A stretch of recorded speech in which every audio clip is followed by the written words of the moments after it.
नहीं छोड़ूंगी इसको, इसको नहीं छोड़ूंगी, इसको मार डालूंगी। ये कैसे आ सकती है हम दोनों के बीच में? ये हम दोनों के बीच में नहीं आ सकती।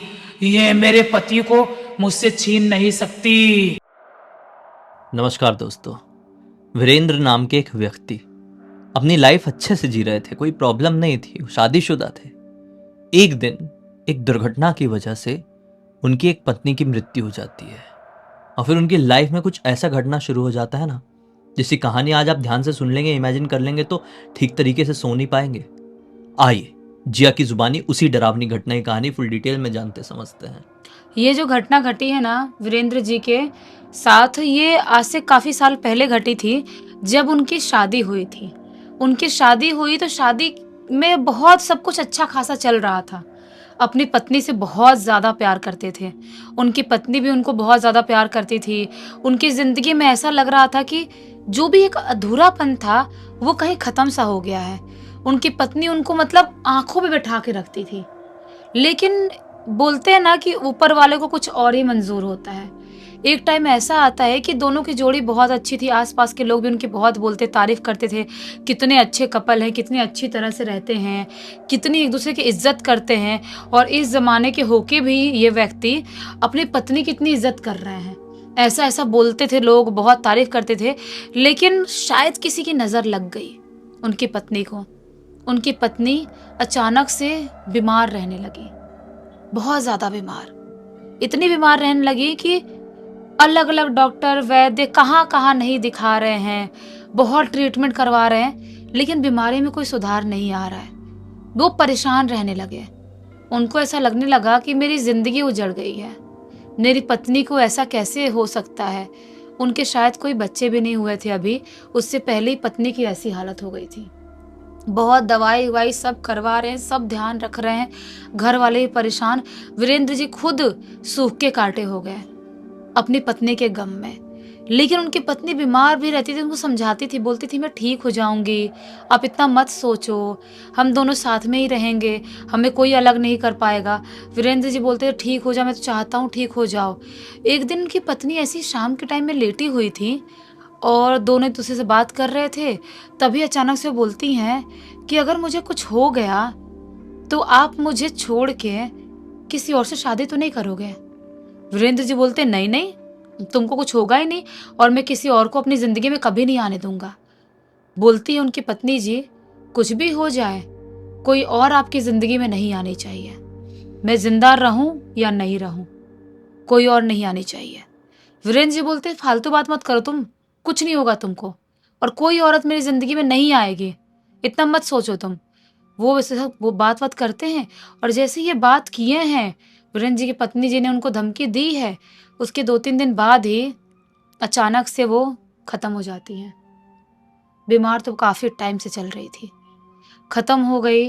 अब रोना पीटना गाना सबका चालू। वीरेंद्र जी एक सदमे, एक गम में पहुंच गए, क्योंकि अपनी पत्नी को बहुत प्यार करते थे।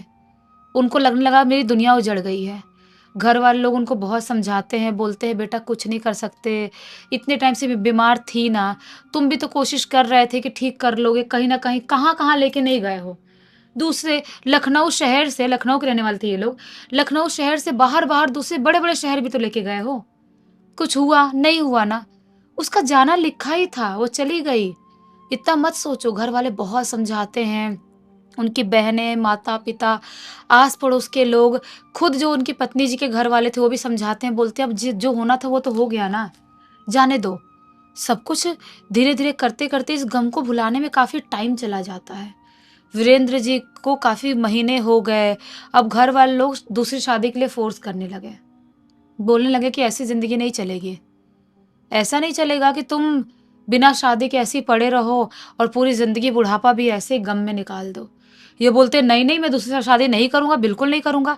लेकिन घर वाले चढ़ जाते हैं, बोलते नहीं करना तो पड़ेगा ही, दूसरी शादी नहीं करोगे तो हम क्या करेंगे। घर वाले ब्लैकमेल करते हैं ऐसे इमोशनली। घर वाले बोलते हैं कि हम आखिरी हमारी इच्छा है कि हम तुम्हारे बच्चे देखें, तुम्हारी पत्नी देखें, हम बूढ़े हो गए, हमको भी कुछ हो जाएगा तो तुम खुश रहोगे क्या अकेले। बहुत इमोशनल करते हैं उनको, वीरेंद्र जी को।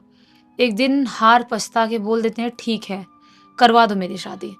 अब घर वाले लोग एक अच्छी सी लड़की देखते हैं और लड़की देख के वीरेंद्र जी की शादी करवा दी जाती है। सबको लगता है कि सब कुछ परफेक्ट है, सब कुछ बहुत अच्छा है, शादी हो गई। वीरेंद्र जी का जो गम था पहली पत्नी का वो भी खत्म हो जाएगा, काफ़ी टाइम हो गया उनको खत्म हुए, सब कुछ सही से चलेगा। लेकिन किसी ने भी नहीं सोचा था कि उनकी दूसरी पत्नी के साथ क्या-क्या हो सकता है, उनकी लाइफ कैसी हो सकती है। शादी करके दूसरी पत्नी आई घर पे, जो भी रस्म रिवाज होते हैं वो सब कुछ हुए। उसके बाद वो अपने रूम में ऐसी बैठी हुई थी। वीरेंद्र जी बाहर कहीं होंगे, कुछ ना कुछ कर रहे होंगे।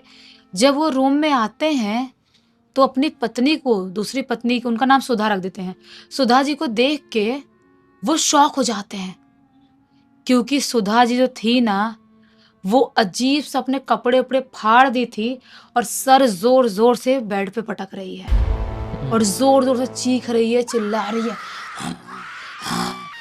घुर्रा रही है ऐसा अजीबोगरीब तरह से, पता नहीं किस तरह से घुर्रा रही है। अब दरवाजा बंद था, जैसे वो दरवाजा खोले हैं, सब कुछ देखे हैं, जो आवाज थी ना सुधा जी की और तेज हो गई, चिल्ला रही है, चीख रही है, खुद का सर और जोर जोर से पटकने लगी, फर्श पे कूद गई, दीवार उवार पे नोचने लगी हाथ से, एकदम पोजेस जैसी हरकत करने लगी। अब घर वाले सब परेशान कि क्या हो गया, क्या हो गया। सब भागते भागते आए, जो भी रिश्तेदार थे वो लोग भी आए, देखे कि भूत भात लग गया क्या नई दुल्हन को, नई दुल्हन भूत उत लेके तो नहीं आ गई। कुछ लोग ये भी बात करने लग गए। तो सब लोग ऐसी सी बात कर रहे हैं, बिल्कुल उनको संभाल नहीं पा रहे। तभी अचानक से वीरेंद्र जी भागते हुए मंदिर में जाते हैं और मंदिर से भभूत उठाते हैं, जो भगवान को चढ़ाते थे, भभूत जो भी करते थे उठाते हैं और ला के जोर से सुधा जी के ऐसे माथे में मलते हैं। माथे पे जैसे ही भभूत लगाते हैं ऐसे ऐसे ऐसे कांपने लगती है जोर जोर से। नहीं छोड़ूंगी इसको नहीं छोड़ूंगी, इसको मार डालूंगी। ये कैसे आ सकती है हम दोनों के बीच में, ये हम दोनों के बीच में नहीं आ सकती, ये मेरे पति को मुझसे छीन नहीं सकती। जैसे बोलती है सुधा जी, सब समझ जाते हैं, क्लियर हो जाता है कि ये इनके वीरेंद्र जी की पहली पत्नी है। क्लियर बोल दी ना कि मेरे पति को नहीं छीन सकती, इसको जिंदा नहीं छोड़ूंगी, इसको मार डालूंगी, ऐसे चिल्ला चिल्ला के बोल रही है। एकदम ही बौखलाई हुई सी आवाज में आँख वाँख पूरा पलट ली है, एकदम अजीब सी हो गई है। अब भभूत मले हैं और जोर से हनुमान चालीसा पढ़े हैं और चिल्लाते हुए बोलते हैं, चले जाओ अब तुम यहाँ से, कोई मतलब नहीं यहाँ रहने का, तुम दूसरी दुनिया में जा चुकी हो, जाओ तुम अब, खुशी खुशी रहने दो। चिल्लाते हुए बोलते हैं वीरेंद्र जी और उनको कुछ लाके मंदिर से टीका उका लगाते हैं और उनको नॉर्मल करते हैं। सुधा जी नॉर्मल होती हैं। सुबह सुबह के टाइम में शरीर एकदम टूटने जैसा, भारी अकड़े जैसा हो गया था बिल्कुल। उसके बाद धीरे धीरे करते करते वो भी रिकवर करती हैं। कोई शैतान, कोई भूत अगर शरीर पे आया है तो थोड़ा टाइम तो लगता है रिकवर होने में। तो उसके बाद क्या होता है कि धीरे धीरे करते करते टाइम बीतता जाता है। कुछ नहीं हुआ, सुधा जी के शरीर पे पहली पत्नी की कोई आत्मा नहीं आई, कुछ भी नहीं हुआ। ये जो है सुधा जी और वीरेंद्र, इनसे इनके बच्चे भी हुए, इनके लड़के हुए, लड़कियां हुई, बहुत जो भी होना था उनके घर पे सब हुए। और एक दिन अचानक से उनके एक बेटे की शादी थी और अभी उनकी बेटियों के भी बच्चे हो गए थे और दूसरे जो लड़के हैं उनके भी बच्चे हो गए हैं और इनका घर अभी बड़ा हो गया है, 2nd फ्लोर तक का घर बन गया इनका। जो बच्चे हैं ऊपर वाले फ्लोर पे डांस वांस कर रहे हैं, प्रैक्टिस कर रहे हैं शादी में नाचने वाचने के लिए, और नीचे वाले फ्लोर पे मेहमान लोग अपने काम वाम में लगे हुए हैं, कुछ ना कुछ कर रहे हैं सब लोग। तो जो बच्चे हैं ऊपर नाचे, तो कुछ मेहमान आते हैं, कुछ गेस्ट लोग ऊपर भी देखते हैं, बच्चों को भी डांस प्रैक्टिस वगैरह करने लगते हैं। ऊपर वाले कमरे में सुधा जी आराम से बैठी हुई थी, कुछ काम कर रही होंगी, कुछ सामान वामान निकाल कर रख रही होंगी, शादी वाला घर है। तभी अचानक से उस कमरे से चीखने चिल्लाने की आवाज आने लगती है। सब लोग भागते भागते सुधा जी कमरे में जाते हैं, बच्चे बूढ़े जितने भी गेस्ट थे घर पे सब जाते हैं भागते भागते। तो क्या देखते हैं कि ऐसे ऐसे ऐसे करके अपना सर नचा रही है सुधा जी, बाल वाल पूरे खोल लिए, ऐसे ऐसे राउंड राउंड राउंड कर रही है और अजीब सा ऐसे ऐसे कर रही है बहुत जोर जोर से, और अजीब सा सर पटक रही है, सर से इधर से खून निकलने लग गया, फुट फाट गया, फर्श पे सर पटक रही है, अजीब सा घुर्रा रही है। भागते वक्त सब आए हैं, वीरेंद्र जी भी देखते हैं, सब देखते हैं, मामा लोग क्या हो गया क्या हो गया। सबको लगता है कि कुछ ना कुछ तो हुआ है। जब जाते हैं उनको होश में लाने की कोशिश करते हैं, नॉर्मल करने की, नॉर्मल नहीं हो पा रही थी, बहुत मुश्किल से उनको नॉर्मल करते हैं और तब पता चलता है कि ये उनकी ही सौतन यानी कि वीरेंद्र जी की पहली पत्नी की आत्मा उनके ऊपर आ गई फिर से। बहुत ज़्यादा भभूत वभूत लगाते हैं, हनुमान चालीसा पढ़ते हैं, किसी आसपास के बाबा को बुलाते हैं, झाड़ फूक करवाते हैं। वो उस टाइम पे भूत जो उनका था वो हट तो जाता है, लेकिन उसके बाद भी जितनी बार भी इनके घर पे कोई भी फेस्टिवल ये लोग सेलिब्रेट करें, बड़ा फेस्टिवल या कोई भी शादी वाला माहौल या कोई भी खुशी वाला माहौल जब इनके घर पे होता है ना, तो सुधा जी के शरीर पे उनकी सौतन की आत्मा आ जाती है, आ जाती है और कुछ ना कुछ एक्टिविटीज करने लगती है, इनको नुकसान पहुंचाने की कोशिश करती है। वो क्यों आती है किसी को समझ में नहीं आता। बहुत लोगों को लगता है कि शायद वो ये खुशी वाला माहौल देखने आती है। कुछ लोगों को लगता है कि उस टाइम पे सुधा जी ध्यान नहीं दे पाती होंगी, काम वाम में रहते होंगे, दिमाग उनका नहीं चलता होगा, बहुत कमज़ोर फील करते हो इसलिए आ जाती होगी शरीर पे। अब नहीं पता उस शरीर पे बार बार आ क्यों रही है। मुझे ऐसा लगता है उनका ना समय पूरा नहीं हुआ है, हाँ, तो उनको मुक्ति नहीं मिल पाई है, मोक्ष नहीं मिल पाया है, स्वर्ग नरक का लेखा जोखा उनके साथ अभी नहीं हुआ है, तो वो भटक रही है। ऐसा होता है जनरली। क्या होता है, जिसका समय नहीं आया रहता है और उसकी मृत्यु हो जाए, तो जितना टाइम बाकी था, मतलब समझ लो किसी की कल मृत्यु हो जाए और उसी किस्मत में लिखा हुआ था वो आने वाले 10 साल तक और जिंदा रहेगा, तो 10 साल तक एक प्रेत बन के भटक रहा होता है। और डिपेंड करता है कि वो लाइफ में कैसी लाइफ जी रहा था अपनी ज़िंदगी में, मतलब जब तो वो जिंदा था। अगर वो बहुत अच्छी लाइफ जी रहा था, कोई टेंशन नहीं था, तो वो बहुत पीसफुल प्रेत रहेगा।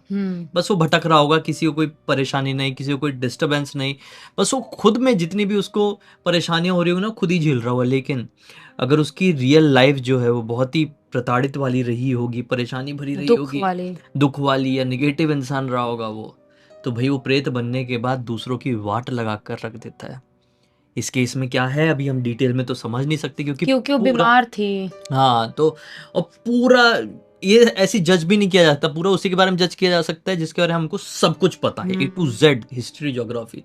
तो कमेंट करने से कोई फायदा नहीं है इस मामले में। बाकी आपकी क्या राय है वो जरूर कमेंट में बताना, और अब तक देख लिए थे तो बहुत सारे लाइक कर देना। इस घटना की जानकारी किसके थ्रू मिली वैसे? इस पूरी घटना की जानकारी जो वीरेंद्र जी है ना, उनके ही नाती यानी कि उनकी बेटी के बेटे आदित्य ने लिख के भेजा है। चलो अच्छा हुआ, बहुत अच्छी सीख मिल गई। तो बस चैनल को सब्सक्राइब करना मत भूलना। इंस्टाग्राम, हमारी वेबसाइट और गेमिंग चैनल का लिंक तीनों आपको डिस्क्रिप्शन बॉक्स में मिल जाएगा। भाई ऐसी कोई कहानी आपके पास है तो इंस्टाग्राम में लिख कर भेज सकते हैं। हमारी वेबसाइट में आके आप हमारे प्रोडक्ट और सर्विसेज चेकआउट कर लेना। और गेमिंग चैनल, मनोरंजन होगा दुगना। कल से रेगुलर वीडियो आएंगे। बाकी चलो कल फिर से मिलते हैं, तब तक के लिए बहुत बहुत धन्यवाद।